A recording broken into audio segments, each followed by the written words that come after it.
Kwingineko, maofisa mahakama kuu ya Malindi wanatarajiwa kuzuru maeneo mbalimbali yaliyotajwa kwenye uchunguzi wa mauaji katika msitu wa Shakahola na kwa Binzaro. Mahakama inatarajiwa kufika maeneo ambayo waumini wa mhubiri Paul Mackenzie wanadaiwa kufanyiwa ushawishi wa kidini uliosababisha vifo. Mahakama Kuu Malindi imeendelea kusikiliza ushahidi katika kesi ya mauaji ya kwa Binzaro, huku mashahidi wakisimulia mateso yaliyowakumbwa jamaa zao waliokuwa waumini wa kanisa la Good News International linaloongozwa na Paul Mackenzie. Mashahidi wameielezea mahakama kuwa waumini hao walitengwa, wakahimizwa kufunga kwa muda mrefu na kuzuiwa kuondoka katika makazi ya dhehebu hilo. Nilitoka kule. Ndio. Nilishe kule. Ndio. Mwaka mmoja tu. Lakini sikufunga sana vile. Nilikuwa mimi sitaki. Sababu mtu nilikuwa anapenda kukula. Kabidi kama maelezea bwanangu, hii mambo ya kufunga. Mr.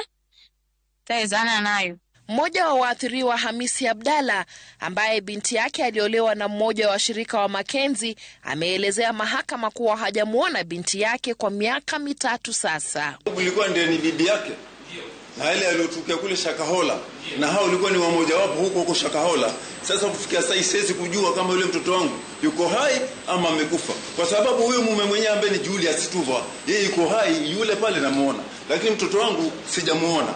Jumanne mahakama itatembelea maeneo yaliyotajwa katika uchunguzi wa Shakahola na kwa Binzaro ili kujionea maeneo ambayo upande wa mashtaka unasema waumini wa Paul Mackenzie walifanyiwa ushawishi mkali wa kidini uliosababisha vifo vyao. Mahakama pia inatarajiwa kubaini iwapo maeneo hayo yanahusiana na operesheni moja. Upande wa mashtaka umewasilisha ushahidi unaohusisha Shakahola ambako mamia ya miili ilipatikana mwaka 2023 na kwa Binzaro ambako zaidi ya vifo 50 viliripotiwa baadaye. Mary Mwoki, Runinga ya Citizen.